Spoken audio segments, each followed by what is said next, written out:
My name is Ronnie, and I love to read. So because Taylor Swift is my spirit animal, and this combines my two favorite things, the Taylor Swift and books, I thought I'd do, for my first video ever, the Taylor Swift book tag, just so you get to know me as a reader and like what my kinds of books are. So, let's begin. A book or a series that you were pretty sure you were in love with, but then you wanted to break up with. For this one, I'm gonna have to go with, oh, it's all backwards. The Red Pyramid, which is the first book in the Kane Chronicles by Rick Riordan, or or however you say it, I don't know. And I had to read this for school. It was part of like a literature circle book group thing in 4th grade, and I really loved it at the beginning. And I thought that it was gonna be the next Percy Jackson for me, because by that point I'd already read the Percy Jackson and the Olympian series. So I was like, this is gonna be the next Percy Jackson. This is gonna be fabulous.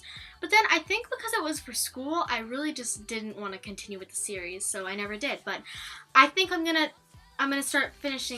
finish this. I got this so I could reread it. So I think I'm gonna give it another try. So maybe we are getting back together. Book with a red cover, and because I'm the major PJO fangirl, I had to go with Battle of the Labyrinth because it's my favorite red book ever. I mean, so much happens in this book. So many red emotions too. Like, it goes with the song and more than just a red cover level.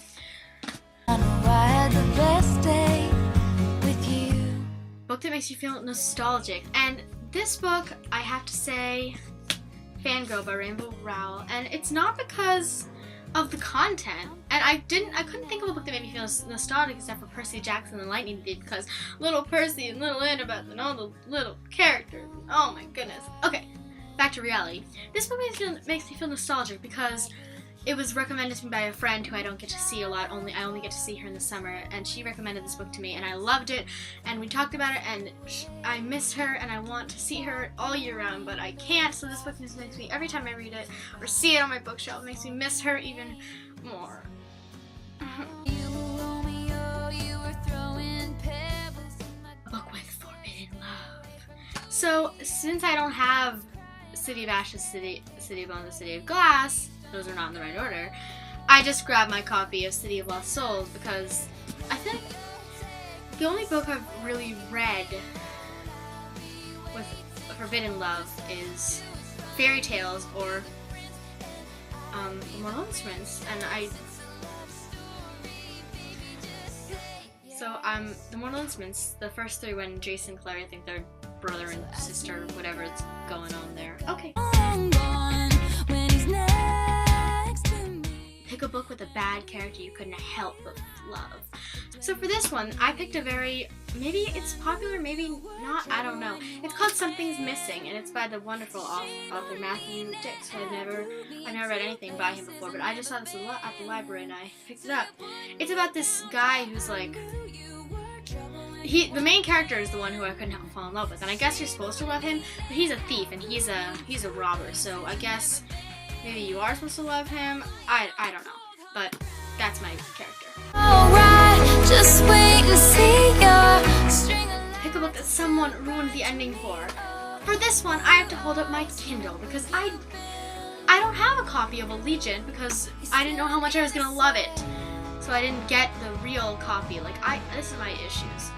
But anyway, on that, who ruined it for me? The ending for me. I was buying the book on the Kindle store, and I scrolled down because I wanted to read a free sample first, because my mom said I couldn't buy it until like the next day for some reason, and I accidentally read the first review there because I didn't know it was the review. I thought it was I'm so stupid. I thought it was a sample.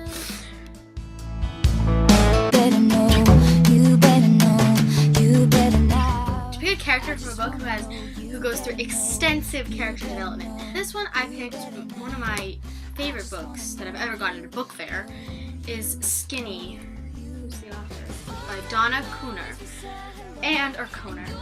This girl is like overweight, I guess, and she has this little voice in her head telling her that she's not good enough and that she's ugly and terrible and no one would ever want to be her friend, and why is she thinking all these things. And out through the entire thing, she realizes that the voice inside her head is just herself, and she needs to overcome it. So With your girlfriend, she's upset. She's going off about. pick your most anticipated book release.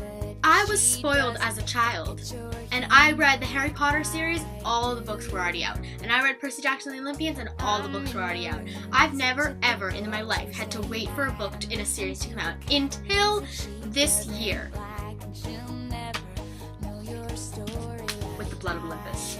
I read House of Hades, and I was like ready for Blood of Olympus, and then I was like, wait a minute, but it's not out until October 7th. Pick your favorite book couple, again with the Blood of Olympus. And no, it's not Jasper. No, it's Percabeth, which is, I could be holding up my entire Rick Riordan collection. Yeah, Percabeth. I mean, it's my first book OTP. It'll be my last book OTP. I will ship it until I die. Book you would be least likely to lend out for fear of missing it too much.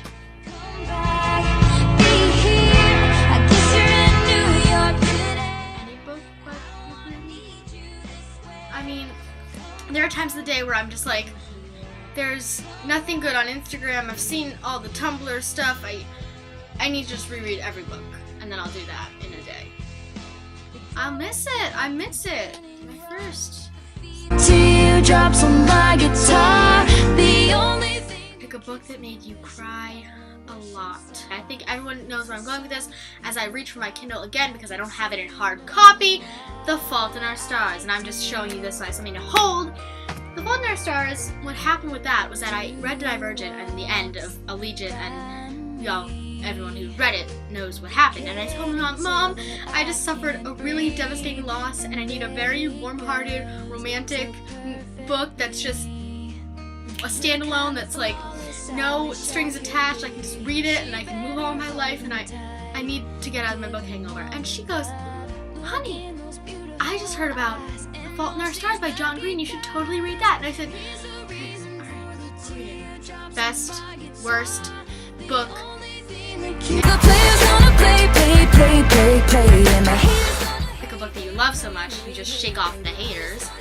Is We Were Liars by E. Lockhart. And a lot of my friends who read this said like it was so confusing and stupid, and it was not predictable but predictable, if that even means anything to any of you. But I loved this book so much. I literally wrote a fan letter because I was going to meet her, and I was on like page like 205, and I was like, I'm not finishing this book yet. I'm just gonna write a letter to E. Lockhart to pass the time because I didn't want to finish it. But then I met her, and I got it signed. She wrote, for Ronnie, be a little kinder than you have to. XO E. Lockhart, and she said, P.S. Don't eat yellow snow. So that was the best day of my life. Okay, so I hope you enjoyed my Taylor Swift book tag. That this is the first video I'm posting ever on my channel. So if you want to follow me on Instagram, it's at _RonnieRose88, and Twitter is just RonnieRose88. So I will see you next time I have a heartbreaking, exciting book I read that I just need to share with you guys. So, bye!